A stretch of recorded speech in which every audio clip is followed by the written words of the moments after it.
Welcome back to Business Success. Now, my next guest is a marketing genius who is ranked #1 on Google Australia for the key search phrase, small business marketing. He is high energy, practical, and most importantly, a rather intelligent speaker on the topic of small business marketing. Welcome to the program, Tim. G'day Heidi, how are you? Oh, I'm very well indeed. Now, I'm going to go straight to the topic. Marketing for small businesses. What is the #1 strategy that people should be thinking about, Tim? Oh, good question. So, marketing for small businesses, the world has changed so much in the last month, the past 6 months, the past 12 months, and there are so many options available to small business owners. The #1 strategy, though, is something that every small business owner should do, and that is focus on what you've got to say before you worry about where you are going to say it, Heidi. And what I mean by... Is this about quality? Funny that, absolutely. What I mean too is that, you know, all of a sudden there are all these options open to us. So we could be on Twitter and we could have an amazing website and we could have a YouTube channel and a podcast and we could write a book. But the big question is, what are you going to say in each of those mediums first? And it's a very good exercise to do to figure out what your message is, and as a business owner, what does your business stand for and what do you stand for? Because then your message creation becomes really clear and where to put it becomes easy. It's probably fair to say, isn't it, Tim, that a lot of businesses actually don't get their key messaging right, and it probably is worthwhile sitting back, pausing, reflecting, getting that strategy before going gung-ho into the next big, greatest thing. So important, so important. And you know what? A lot of small businesses don't get taught this, Heidi, so it's great that we're covering it now, because spending time getting clear on your brand is a really, really important thing, and that's a good first step in getting your message clarity. So a brand is like, the best definition of a brand is it's an emotional attachment. And as business owners, we want to develop an emotional attachment between ourselves and the people who are going to buy from us. Well, I call them our best mates. Well, Tim, that sounds like good advice, but it also sounds a bit challenging. I mean, creating an emotional connection to our brand, how do we do that? Oh, there's so many ways, and so many ways. Just give us 1 or 2 top tips will do. Yeah. So what we've got is, first of all, getting clear on your brand. Who are you talking to? So understand who your target audience is. I like to call them your best mates, and understand what problems they have that you can solve. So if you understand the problems of your best mates, those people who are going to buy from you, then you can start to develop messages that hit them right between the eyes, and then you can put those messages in places like video, on your website, have a podcast, you could start blogging. So many different ways that the new marketing landscape is offering up to us. I think the challenge is that there are so many different ways, and it can appear daunting for people who are in small business. How can they just take the first step? What should that first step be? Is it podcast? Is it video? Is it a blog? I think there's 2 criteria you can use. The first one is, where are your prospects finding information about a business like yours? Is it Facebook? Is it the web? Generally, is it websites? Are they asking friends? Are they looking in the local paper? So that's a good first criteria. The second criteria is just choose a medium that you're comfortable with. So as a business owner, if you like to write, then start creating an amazing website full of great written content. If you're really comfortable talking down the barrel of a camera, then start doing video marketing. Like, video's amazing. We've all got a smartphone in our pocket. It's got a great camera in it, and all of a sudden you can start creating video very effectively, inexpensively, uploading it to YouTube, putting it on your website and sharing it via social media for all the world to hear and to watch. All the world. I think that that's what we all want in business, is for the whole world to be watching and listening to our messages. So you make it sound really attractive. There's no doubt about that, Tim. Yeah, well, hey, you've got to. Because one of the things I notice, and I speak to thousands of small business owners throughout the year, and there's 3 limiting beliefs, Heidi, that stop them from doing what we're talking about here. They think that it's going to cost a lot of money, it's going to take a lot of time, and it's going to be technically prohibitive. It's only going to be for the geeky business owners amongst us. And it couldn't be further from the truth.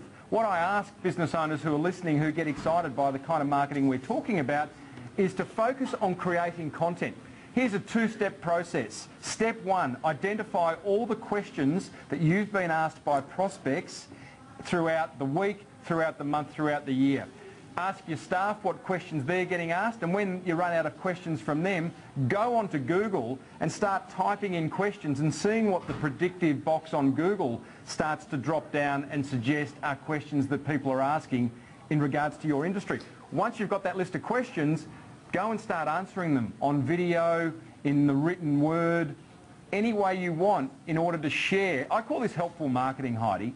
Any way you can share your knowledge and be a helpful business owner, that will make the purchase decision of your prospects so much easier, and they're going to love you for it. Tim, do you think that a lot of people balk at the idea that it actually has to be top quality production, and so they don't go down that path of doing a podcast or doing a video, but really it can be quite engaging, as you say, even on your phone? Totally, totally. Another limiting belief, oh, we've got to be in a big studio like we are now. Couldn't be further from the truth.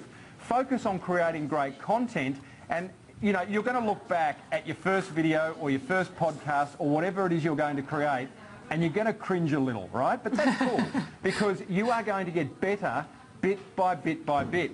And my wish for all business owners listening is that marketing becomes a hobby. Now that sounds a bit fancy and like, what does that mean?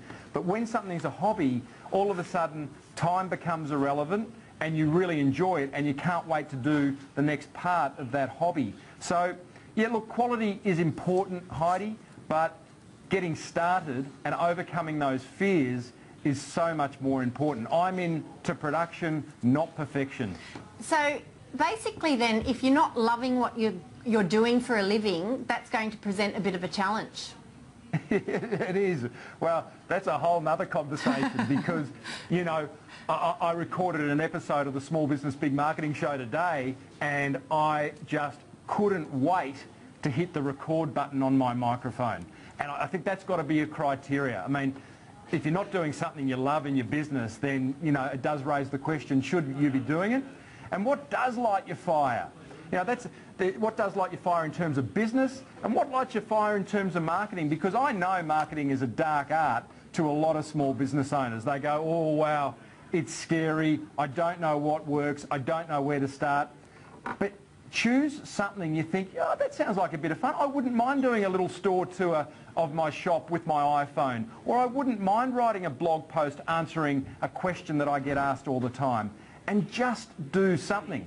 None of us are Spielberg, so don't expect amazing production from the outset, but you'll get better and better, and you'll start to get feedback from clients, from customers, from prospects going, loved what you created, thank you. You know, it's interesting because in big business there's a lot of pressure to innovate and to be doing new things and having disruptive technology. How important is innovation for small business, or is it not important at all? I define innovation as obviously doing something better than previously you've been previously doing.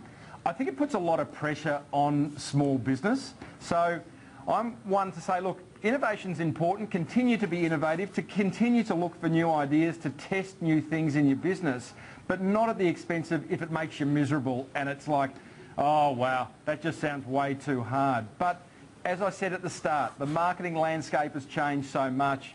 Start trying new things, because here's the great thing, to be innovative these days, the downside is really low. The downside in terms of cost is really low. The downside in terms of time is generally pretty low. So why not give it a go? Why not be innovative? Why not, you know, do your first video or launch into a social media channel that you've been thinking of doing for a long time, and just try it out, because it's not as if you're going to blow thousands and thousands of dollars. You're just not.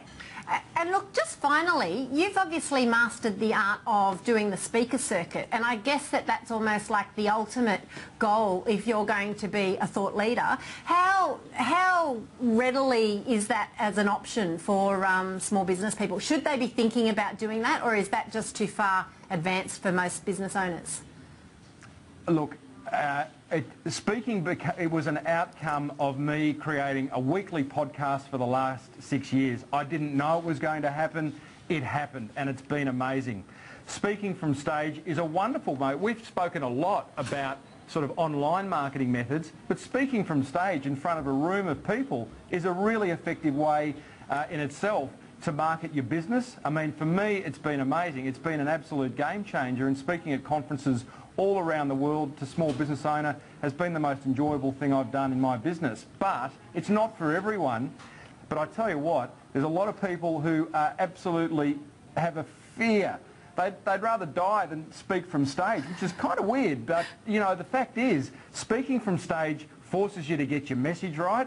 Speaking from stage allows you to promote your business. Speaking from stage is just a really powerful way to get yourself out there. And I would encourage anyone to do it. If you are going to do it, Heidi, make sure you video it, because then you've got additional content. Then you've got the extra content. Well, look, fabulous to chat with you. Thank you for sharing all of your tips with us tonight, Tim.